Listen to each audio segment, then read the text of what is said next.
हाँ जी, साहिब बंदगी जी महाराज जी। साहिब बंदगी बोले बोले। हाँ जी महाराज जी, आपके रात मैसेज भेजा था जी आपको जी। हाँ हाँ हाँ हाँ। हाँ जी हाँ जी। बोले बोले। बस महाराज जी वो पूछना था जी, मैं चलो कोई बात बता देते जी कोई। हाँ जी, कोई मत के शब्द के बारे में पूछना था जी, कोई सार शब्द का भेद बता देते। हाँ, सार शब्द का भेद है ना, इसीलिए तो बराबर आपने जहाँ से फोन उठाया ना वो वीडियो देखनी पड़ेगी। आप जब वीडियो देखेंगे तभी आपको सब कुछ पता चलेगा। सार शब्द कोई ऐसा लेने देने की कोई गोष्ठी नहीं है कि चलो मैं यहाँ से कोई आपको बता दूं, मंत्र मंत्र दे दूं और आपने वो ले लिए, ऐसा नहीं रहता। सार शब्द ये आपके अंदर ही रहता है, वो आपको ही लखाना पड़ता है। उसके लिए कोई युक्ति होती है, वो वीडियो में दी गई है, तो पूरे वीडियो आपको देखना पड़ेगा। प्रथम सार शब्द क्या होता है और उसकी सब कुछ जानकारी पहले दी जाती है और बाद में फिर वो कैसा लखाना उसकी युक्ति बताई जाती है। बस सिंपल है, सीधा है। बोलो बोलो। महाराज जी वो तो देख ली थी मैंने, वीडियो सारी देखी हुई है जी आपकी जो वीडियो है ना जी। हाँ तो फिर क्या है, फिर तो बाप रे, फिर आपने क्या तो धन्यवाद का फोन चाहिए। फिर क्या हुआ क्या? मतलब कि जी जो धुन के बारे में पता करना है, धुन बोल रहे हैं ना जी आप, धुन उठती है। वो धुन मतलब कि श्वासों की धुन है या कोई मतलब? श्वासों की कैसे क्या होगी? श्वासों के श्वास, विश्वास, विशेष श्वास, जैसा ये एक श्वास होता है ना, वैसा और एक अंदर हमारा श्वास चलता है। ये सांसों को शक्ति देता है, उसको विश्वास कहा है।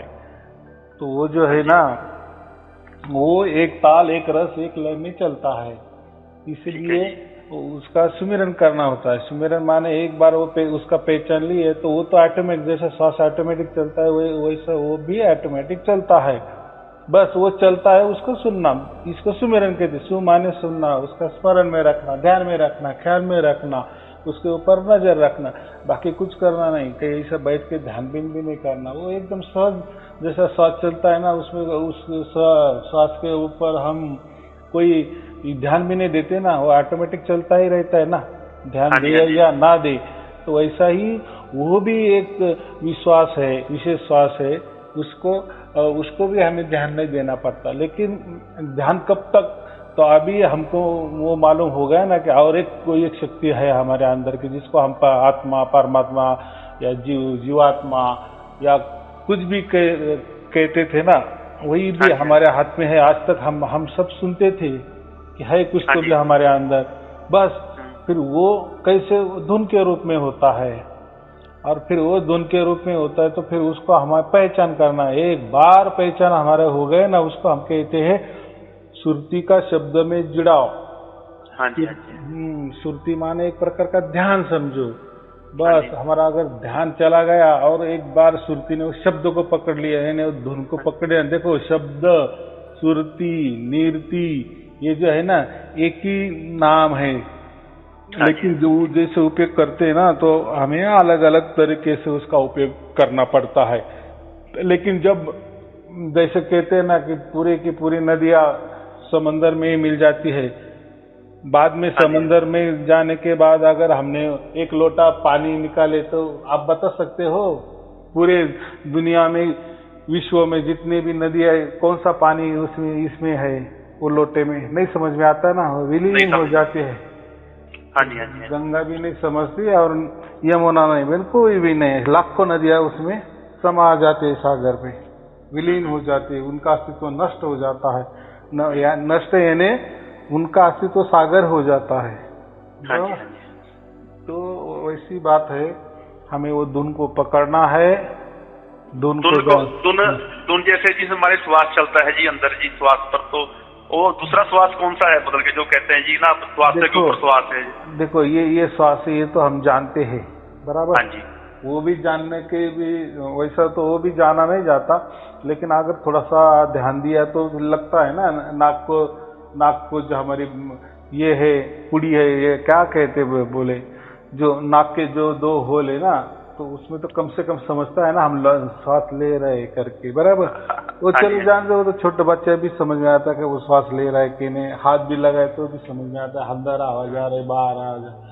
लेकिन ये जो है ना ये अति सूक्ष्म है, इतना सूक्ष्म है कि ये सूक्ष्म ही पूरा ब्रह्मांड समा हुआ है। जो होता है ना परमाणु कितना सूक्ष्म होता है। तो उसके लिए आप जब रात को 3 बजे एक 5-10 मिनट के लिए उठ जाओ, बराबर, तो उस टाइम आंखें बंद करो और हमारे मस्तिष्क में देखो तो कोई एक ध्वनि चालू होता है, जोरदार ध्वनि चालू होता है, बस। ठीक है जी। वही उसका पता है। हाँ जी। श्वास को तो समझ सकते हैं, श्वास क्या है, हम लेते छोड़ते, ये तो हवा का जरिया है ना। हाँ जी, तो हवा से हमको पता चलता है कि ये श्वास है, लेकिन उसका जो पता है ना वो सिर्फ और सिर्फ ध्वनि से चलता है। और वो ध्वनि भी नहीं है, लेकिन क्योंकि प्रकृति में उसको लिए कोई शब्द नहीं ना। हाँ जी। उसको तो बहुत सारे, इसलिए उसको शब्द का है सिर्फ। लेकिन जब उससे हमको जुड़ाव हो जाता है वो शब्द का नहीं शब्द हो जाता है, बस, बाकी क्या है। तो वही ध्वनि हमें पकड़ लेनी है। एक बार आपने पकड़ लिया यानी आपको समझ में आ गई कि उसके बाद फिर आपको पता चलता है कि ये तो 24 घंटे हमारे अंदर है, चलती थी। फिर हमको समझ में आता है कि अरे हाँ, और ये इतना सीधा सहज लेकिन गुप्त रास्ता था परमात्मा का। गुप्त जो भेद कहते हैं ना, ऐसा परमात्मा ने छिपा के रखा है, क्योंकि वो उसका हमको कुछ लेना देना नहीं है, बराबर। मनुष्य जीवन के लिए, प्रकृति में जीने के लिए उसका कोई लेना देना नहीं सार शब्द का। सार शब्द किसे प्राप्त होता है? जिसका पूरा प्रकृति का लेना देना मिट जावे ना। हाँ जी। हाँ, उसको हम क्या कहते हैं, लेना देना मिट जाने के बाद क्या होता है, समझो घर में हमने लोन निकाला और लोन सब चुकता हो जाने के बाद घर हमारा मालिक हक बन जाता है ना, मालिकाना हक फ्री हो जाता है सब कुछ। हाँ जी। तो यही बात होती है कि जब हमारा देखो हमारा अभी जो चालू है ना, तो जो हमारा इकट्ठा हुआ संचित है ना, उसमें से हमने थोड़ा संचित लाया है और ये जन्म के लिए उसको हम प्रारब्ध कहते हैं। प्रारब्ध हिसाब से हमारा सब कुछ चल रहा है। फिर ये प्रारब्ध से जैसे चलता है तो उसमें से हमारे कर्म भी चलते हैं, कर्म भी करते हैं ना हम, फिर उसके भी कोई फल होते हैं, अच्छा बुरा। लेकिन वो जो अच्छा बुरा फल है ना, उसका वापिस संचित बनता है, वो आगे जाके वो संचित रहता है, उसको क्रियमान कहते हैं हम। जैसा हमारी ये डेथ हो जाती है, यानी ये प्रारब्ध से जो हमें जो ये जन्म मिला है, ये खत्म होने के बाद फिर पिछला वाला बचा हुआ संचित और आगे वाला जो हमने अभी क्रियमान से उत्पन्न किया वाला संचित, ये दोनों का वापस मिलाप हो जाता है। फिर वो बढ़ता है या माइनस होता है, कम होता है, या ऐसा सिलसिला चल रहता है। तो हमारा संचित कभी खत्म ही नहीं होता, जन्म वे जन्म चल जाते हैं। फिर संचित का मतलब ऐसा नहीं कि सभी दुख होते हैं या सभी सुख होते हैं, मिक्सिंग। जैसे रोज का जीवन हमारा देखो ना, कभी हम हंसते भी है, कभी रोते ही। रोते माने कभी सुख भी होता है, कभी दुख भी होता है, कभी समतल होता है, बराबर। तो वही वैसा ही फिर इसी की परछाई आगे आगे चलती है ना, तो फिर संचित में ऐसा ही हो जाता है। तो लेकिन जब हम सात शब्द की प्राप्ति करते हैं ना, ये जो अति गुह्य रहस्य है, ये जब प्रकट होता है, और ये प्रकट भी कौन करता है, क्योंकि ये जो धुन है ना, ये कोई मामूली सा खेल नहीं है। ये देखो, शरीर तो हम समझते हैं, ये हमारा शरीर है, ये जड़ है, ये या मन है, ये भी जड़ है, ये श्वास है, ये भी जड़ है। जड़ माने प्रकृति, प्रकृति माने यही का यही, मिट्टी में मिल जाने वाला, इसको हम जड़ कहते हैं। लेकिन ये जड़ को चलाने वाले जो शक्ति है ना, वो चैतन्यता है। इसी चैतन्य के आधार मन लेता है, वही चैतन्य का आधार श्वासा लेता है, वही चैतन्य का आधार शरीर इंद्रिय सब कुछ लेते हैं, और उससे सब कार्य होते। नहीं तो आंख क्या है, आंख ये आंधी है, वो तो एक चमड़ी है, बराबर। यानी हर एक हमारा शरीर का पार्ट क्या है, जड़ है या चमड़ी है, समझो। उसमें कुछ नहीं। लेकिन आंखों में जब चैतन्यता आती तब हमारे आंख दिखती है, यानी देखने लगती है, बराबर। हाँ जी। और वो चैतन्य नहीं है तो जैसा मुर्दे की आंख भी खुली होती है तो वो थोड़ी देखता है क्या? हाँ जी, हाँ जी। क्यों नहीं देखता? तो उसमें वो चैतन्यता नहीं रहती। तो चैतन्य इसलिए हम बोल रहे, चल रहे, सुन रहे, विचार कर रहे हैं, बराबर, या पारद भोग रहे हैं। तो हमें वो चैतन्य को ढूंढना है, और वो चैतन्य इतना सूक्ष्म है। फिर वो चैतन्य कैसा है? जैसी परमाणु का, ऐसा कहते हैं परमाणु का जैसा विस्फोट होता है ना, वैसा पहले वो इतना सूक्ष्म परमाणु होगा और फिर उसका विस्फोट हो गया, बराबर। फिर उसमें से वो जो ध्वनि निकली ना, फिर ये ध्वनि से सब प्रकृति बनाई गई। फिर उसी प्रकृति में हम रहते हैं, उस ध्वनि से ही हम तैयार हो गए ना। और पूरी की पूरी दुनिया ध्वनि भी सबके अंदर है फिर वो, बराबर। बाकी शब्द से समझो, उसको ध्वनि को शब्द कहते हैं, बराबर। तो शब्द से तो ये प्रकृति हमें सब कुछ दिख रही है, लेकिन वही शब्द भी हमारा चैतन्य के रूप में काम कर रहा है और वो सभी के अंदर है, बराबर। बस वो चैतन्य को यानी और बीच में जाने का, यानी गहराई में जाने का, बराबर। अभी यही चैतन्य को जो विस्फोट हुआ ना, उस चैतन्य को कोई अमरवाणी भी कहते हैं। और ये अमरवाणी चल रही है। और ये जो शब्द है ना, ये कोई मरने वाला नहीं है, इसका नाश नहीं होता, इसीलिए उसको हम आत्मा भी कहते हैं, कोई जीवात्मा भी कहते हैं, जीव भी कहते हैं, तो कोई फर्क नहीं पड़ता, बराबर। ठीक है। लेकिन उसके पर एक ये रहते हैं कि भाई ये देखो ये जीव है, फिर ये जीवात्मा में कन्वर्ट होता है, फिर आत्मा में होता है, फिर आत्मा का परमात्मा बन जाता है, ऐसा स्टेजेस रहता है। लेकिन हमारे अभी स्टेज क्या है? हमारे जीव की स्टेज है ना। हाँ जी। लेकिन जब जीवात्मा कब बच जाता है? जब उसको ये जो धुन है ना उसका पता लगता है, यानी ये शब्द का पता जब लगता है ना, हाँ जी, ना फिर ये शब्द फिर निशब्द बन जाता है। जब तक पता नहीं चलता तब तक शब्द ही रहता है, लेकिन जब पता चल जाता है, जुड़ जाता है, सुरती शब्द के साथ जुड़ती है, तो यही शब्द निशब्द हो जाता है। बाकी क्या है? बोलो। अरे जो त्रिकुटी बोल रहे हैं जी आप, त्रिकुटी माथे के पीछे वही है जो त्रिकुटी, इसको बोलते हैं जी या कैसे?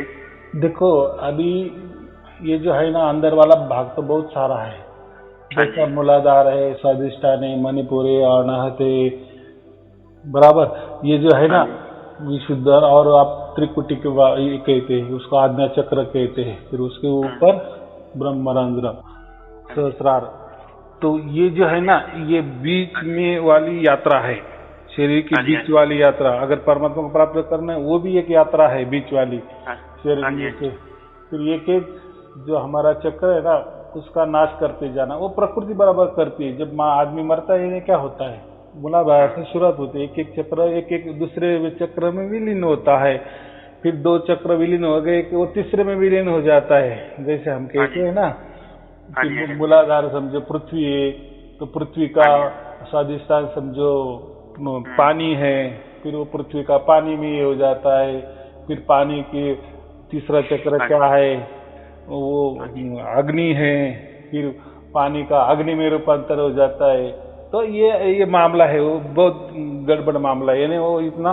तो इसलिए कबीर जी देखो, जब तक कबीर जी नहीं थे ना, तब तक लोग इसी मार्ग से एक चक्र भेदन करके वो जो हमारी रूह है, ये जो हमारा आत्मा है, ये सहस्रार तक पहुंचती है, बराबर। अभी आप बोले ना त्रिकुटी, तो त्रिकुटी में हमारा सारा हिसाब रहता है। हमने क्या किया, अच्छा किया, बुरा किया, बराबर।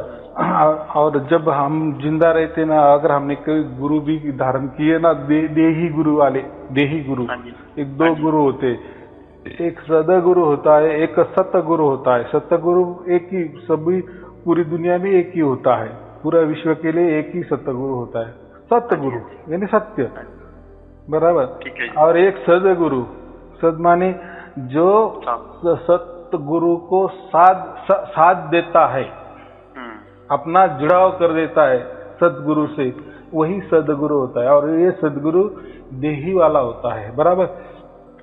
तो जो भी ऐसे हजारों देही गुरु है, बराबर, लाखों भी होंगे, गली गली में ऐसा समझो।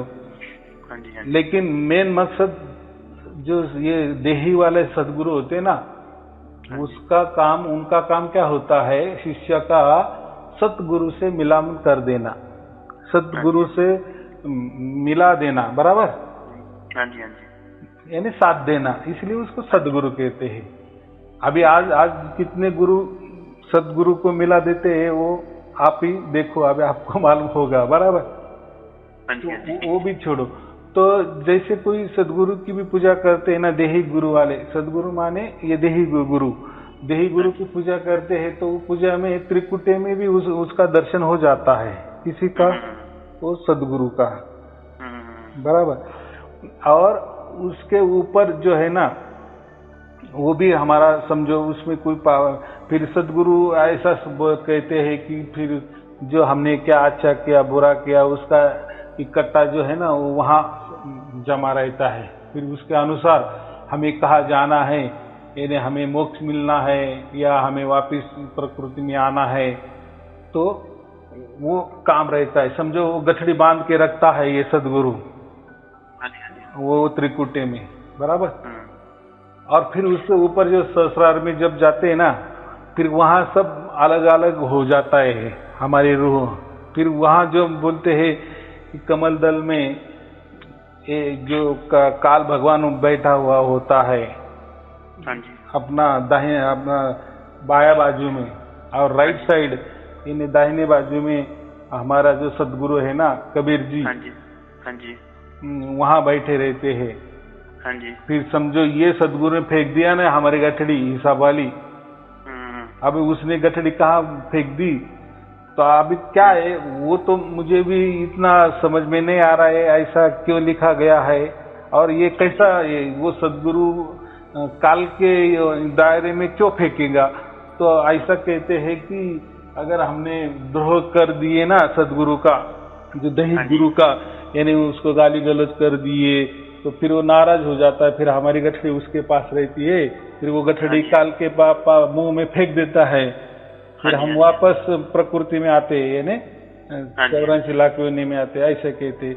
लेकिन हमने अच्छी गुरु की सेवा की, उसको पैसा बीसा दिया, उसके पाँव भी दबाए, मस्त कोई की, उसकी सेवा की, उसको खुश रखा, तो फिर वो हमारी गठड़ी किसको फेंक देते, कबीर साहब के पास फेंक देते हैं, सदगुरु के पास, बराबर। फिर सदगुरु क्या करता है, फिर बोलते हैं नहीं हमारा आदमी, इसको मोक्ष मिलना चाहिए, बस फिर वो 84 लाख योनि में नहीं आता। तो ये एक चाल है काल की ही, जो सदगुरु अब जी मतलब कि जो हम ध्यान करना है जी, वो ध्यान अपना श्वास के ऊपर, जो श्वास है जी, मतलब कि त्रिकुटी के बीच ध्यान करना है जी, यही करना है। नहीं देखो ना, सुनो ना, अभी ये सत्यनारायण की कथा यहाँ नहीं ना समाप्त हो गई, हम तो अभी गुरु की बात कर रहे हैं ना। तो ये बात होती है सदगुरु लोगों की, इसलिए वो बोलते हैं देखो हमारी सेवा करो, नहीं तो फिर हम आपकी गठड़ी कहीं भी फेंक देंगे, हमारा अधिकार है। तो मेरा यही कहना है, ये पूरा अंधविश्वास है, बराबर। तो हमें कौन सा गुरु फिर करना चाहिए, तो हमको जो सतगुरु है ना, जो परमात्मा कहते हैं उसको हम, या कबीर जी कहते हैं, वही हमारा असली सदगुरु होता है। तो देखो अभी ये तो हमारे ऊपर है ना, हमारी कैसा अभ्यास होता है उसके ऊपर, इस पर विश्वास रखना है। तो यही हमें करना है। अभी तो त्रिकुटे में अभी एक समझ में आ गया, वो कैसा है, त्रिकुटे में ऐसा कहते हैं कि पीड़ा, पिंगला और सुषुम्ना 3 नाड़ी रहती है, बराबर। और जो सुषुम्ना होती 2 नाड़ी, तो हमें 2 होल तो समझ में आ रही है, समझो। लेकिन अंदर एक और एक इतना जैसा हमारा बाल है ना, बाल जैसा एक सूक्ष्म छिद्र होता है, वापिस होल होता है, उसमें वो सुषुम्ना नाड़ी रहती है। ठीक है जी। फिर वो नाड़ी में हमारा गुरु बैठा हुआ होता है, बाहरी वाला, या कोई तो कहते सदगुरु भी बैठा होता है। तो वो क्या है, एक मत नहीं उसमें, बराबर। तो हमें क्या करना है, इसमें जाना ही नहीं है। कबीर जी ने क्या कहा, अगर ये रास्ते से जाएंगे ना, एक जो चक्र है वो भेदन करके जाएंगे ना, उसके लिए बहुत सारा समय भी लगता है, बहुत सारा खान पान, रहन सहन, क्या गुरु भक्ति, या कहे तो एक बैरागी ही होना पड़ता है या साधु ही बनना पड़ता है, बराबर। और बहुत सारा कालावधि होता है और वो पूरे के पूरे गुरु के निगरानी में क्या बोलते उनके नजर में ही करना पड़ता है।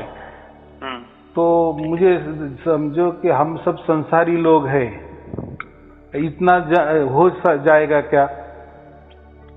वो जो चक्र भेदन है वो एक एक करके हम संसारी आदमी वो नहीं कर सकते। कर भी लिए समझो तो उसको बहुत सारा, ये जन्म नहीं तो उसको 2-4 जन्म लग जाएगी। लेकिन उसमें सच्चाई ये है कि आज तक उस मार्ग से कोई मुक्त भी नहीं हुआ और गया भी नहीं। ये सब बोलने वाली बातें होती है, बराबर। जैसे अभी गुरु गद्दी चलती है ना, बस वो कहते कि नहीं हमारे गुरु ने मोक्ष हुआ है उनका, वो यही मार्ग से गए हैं। क्योंकि दूसरा जो मार्ग था विहंग मार्ग, ये किसी को मालूम ही नहीं था सिवा कबीर जी की, बराबर। फिर जब कबीर जी आते हैं युग युग में, हर युग में वो आते हैं तो वो मार्ग बताते हैं, उसको विहंग मार्ग बोलते हैं, बराबर। यानी वो विहंग मार्ग यानी पंची मार्ग। पंची मार्ग माने क्या होता है? पंची कैसा एक जगह से डायरेक्ट दूसरी जगह छलांग मारता है ना, बस। फिर उसमें कुछ उसको रास्ते की कोई जरूरत नहीं होती, फिर रास्ता कैसा भी हो कोई लेना देना नहीं ना, डायरेक्ट छलांगे। तो ऐसा ही कबीर जी कहे कि हमें विहंग मार्ग से परमात्मा को देखो। अभी समझो परमात्मा अभी ऊपर है, बराबर। ऊपर माने ऐसा समझो सूरज के भी ऊपर है, ऐसा थोड़ी देर समझो। तो हमें फिर बीच में से जाने की जरूरत ही नहीं ना, डायरेक्ट अभी हम कहाँ ध्यान लगाए? उसी के ऊपर लगाए। तो वो परमात्मा क्या है? एक नूर है। नूर माने ये जो सार शब्द हम जो कहते हैं ना, ये दोनों का मिलाप होता है। उसमें थोड़ा प्रकाश भी होता है और ध्वनि भी होती है, बराबर। तो ध्वनि सुनना माने प्रकाश देखना, प्रकाश देखना माने ध्वनि सुनना, यानी दोनों कॉम्बिनेशन है। एक जीव है, एक रस हम बोलते हैं ना, एक ताल एक रस, तो एक जीव है। तो हमें उसमें भी नहीं जाना। बस अभी इसमें क्या होता है कि अगर हमें प्रकाश देखना है तो वापिस हमें आग बंद करने पड़ेंगे, बराबर। और बीच में से जाना है तो कान भी बंद करने में, यानी अगर हमें बीच में का रास्ता से परमात्मा मिलाना है तो हमें कान बंद करने ही पड़ेंगे और आग बंद करने ही पड़ेंगे। लेकिन विहंग मार्ग में ऐसी कोई बात नहीं होती है, वो डायरेक्ट मार्ग होता है। डायरेक्ट यानी यहाँ से जाओ और डायरेक्ट परमात्मा से ही मिलान करो, बस। फिर बीच में कोई काल भगवान नहीं आता, कोई चक्र नहीं आते, और बाकी जो है ना बाकी आइटम आते नहीं, बस ये में है। तो हमें जो कबीर जी ने बताए वही। और कबीर जी क्या करते हैं, जब जब अभी वो खुद परमात्मा है, इसलिए खुद परमात्मा का जो राज खुद परमात्मा ही कहता है ना, दूसरा कोई जान नहीं सकता। जो जैसे हमारे खिस्से में पैसे है तो उसके हम मालिक होते हैं, तो हम मन चाहे उसका ये कर सकते हैं, बराबर। तो वैसा ही परमात्मा का ही लखाव करता है। तो वो जो महाराज जी जैसे कि ना जी, मतलब कि आंखें बंद करके जी जो नूर दिखता है जी, नूर नूर में जो आप कहते हैं जी वो शब्द की आवाज भी है जी, है ना जी। तो मैं वही बोलता हूँ कि वो क्या होता है, ये जो काल होता है ना, काल भगवान समझो या माया समझो या प्रकृति समझो, वो हमें जो दिखाती है ना आंख बंद करके, तो उसमें हम गारंटेड नहीं रहते ना कि इसमें ही वो ध्वनि भी है और प्रकाश भी है। तो इसमें बहुत सारे लोग उलझ जाते हैं। इसलिए मैंने कहा ना कि उसके लिए अंदर हमारे अंदर लाखों ठिकाने हैं, कितने लाखों, सब सोहम तक या हमारी पहुंचे बीच में से। फिर सोहम का भी नाश हो जाता है और फिर उसके बाद परमात्मा है। तो यहाँ से जीव से सोहम तक जाने में ही बहुत बड़ी कठिनाई है और बहुत बड़े उसमें माया जाल है। तो वो नहीं समझ में आता, अच्छे लोगों को नहीं समझ में आता, बराबर। तो इसीलिए कबीर जी वही बोले विहंग मार्ग का यूज करो, यानी ये शरीर की ये ही छोड़ दो, बस। यानी शरीर के बीच वाला कोई रास्ता मत।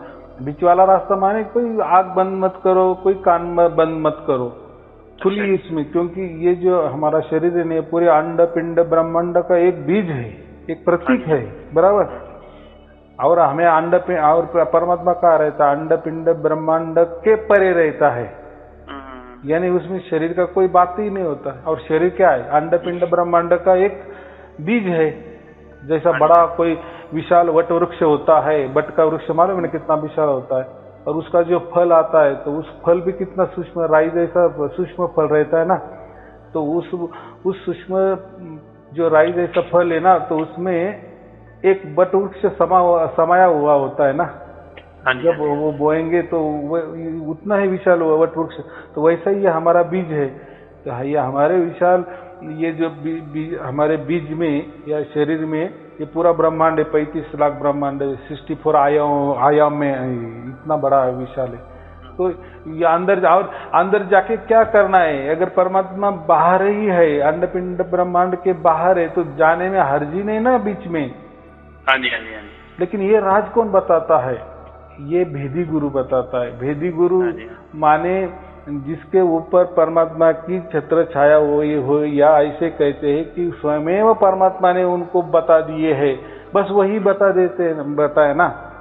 लेकिन परमात्मा जब आए थे 650 बरस पहले, बराबर, उसी टाइम उन्होंने बताया था। लेकिन बाद में क्या कहे कि मेरे 12 पंथ हो जाएंगे, बराबर, फिर मैं नवतम सुरति में आ जाऊंगा, मेरा अंश आ जाएगा, बराबर, फिर वो वापिस उसका सार शब्द प्रकट करेगा।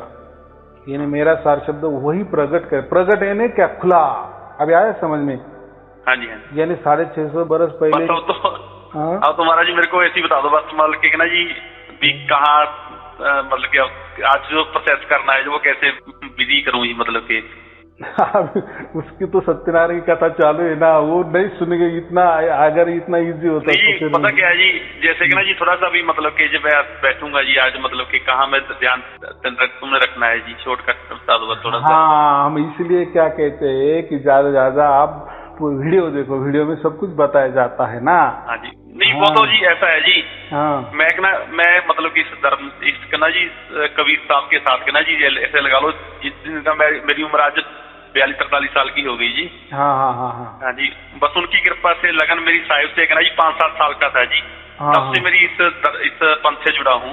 अच्छा अच्छा, हाँ हाँ हाँ जी, हाँ जी। जैसे कक्का केवल नाम है, बब्बा ब्रह्म शरीर, र सब मेरा मराठा का नाम कबीर।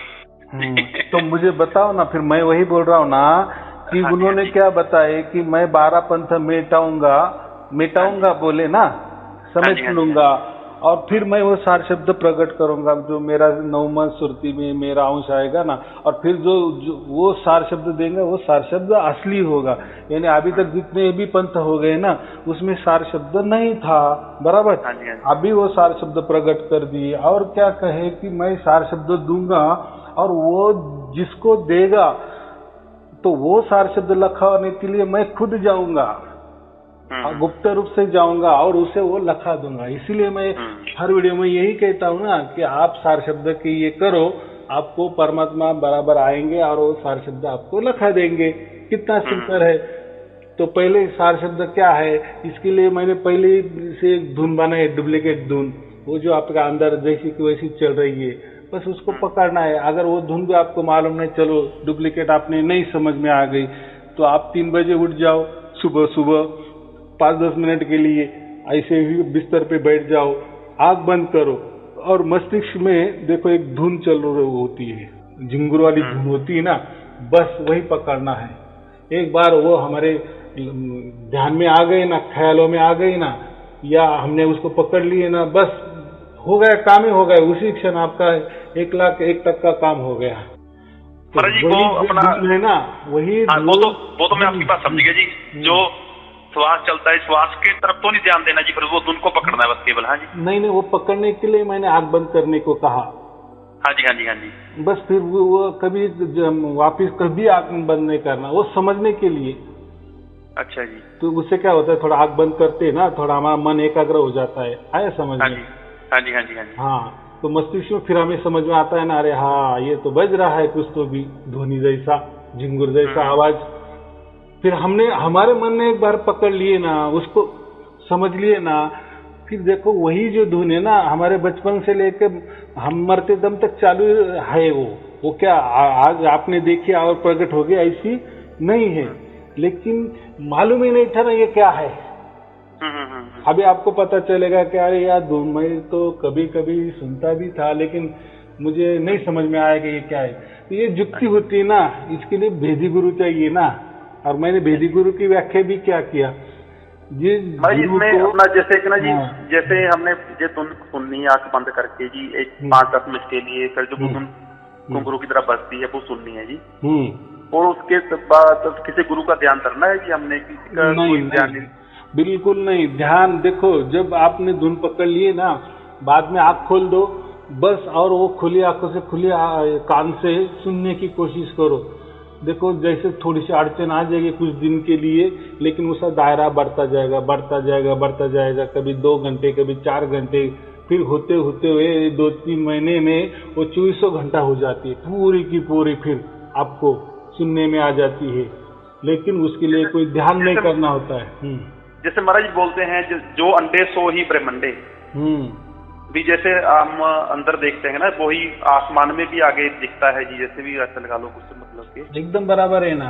फिर मैं वही बोला ये प्रतीक है, हमारा शरीर है ना, बस हमें इतना ही समझ लेना है कि हम शरीर के बाहर जब ये करते, देखो शरीर के अंदर क्या है, जो शरीर के बाहर वही तो शरीर के अंदर है ना।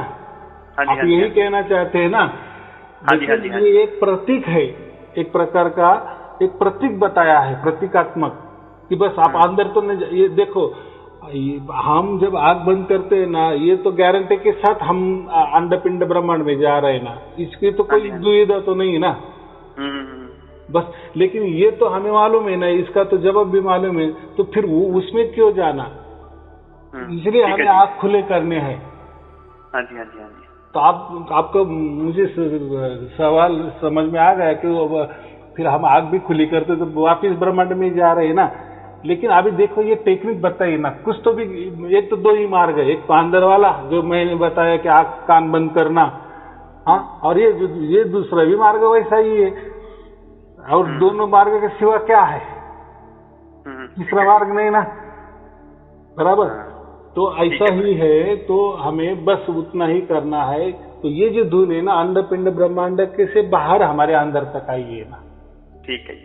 जैसे अभी हम दोनों फोन पे बोल रहे हैं, अभी आप कहाँ रहे थे मालूम नहीं, लेकिन हमारा तो जुड़ा हो गया ना। हाँ जी हाँ जी हाँ जी। अभी इसमें कोई कठिनाई नहीं आ गई ना। हाँ जी हाँ जी। तो वैसा ही वो जो धुन है ना वो सचखंड से आई है। हाँ जी हाँ जी हाँ जी। जैसे अभी मेरा फोन आपको लग रहा है, आप वहां से ही बोल रहे हैं, लेकिन आपको ऐसा लग रहा है कि आप वहीं बोल रहे हैं ना। हाँ जी हाँ जी। लेकिन मैं यहाँ सुन रहा हूँ, हजारों कोसों दूर सुन रहा हूँ ना। हाँ जी हाँ जी हाँ जी। लेकिन मन को तो ये कभी, अभी देखो अभी हम समझदार है, हमको समझ रहा है कि मैंने नासिक में फोन लगाया, ये तो आपको मालूम है। हाँ जी हाँ जी। लेकिन इसी वो जो वस्तु है ना, जब हम सुनते हैं ना, तो हमको हमारा मन क्या कहता है, ये तो हमारे शरीर के अंदर ही हम सुन रहे हैं, या शरीर के आसपास ही सुन रही है, तो हम कहाँ ब्रह्मांड में गए, बराबर कि नहीं। सत्साहेब जी बहुत बहुत धन्यवाद जी आपका। ठीक है, शुभ आशीर्वाद। सत्साहेब जी, सत्साहेब जी, सत्साहेब जी।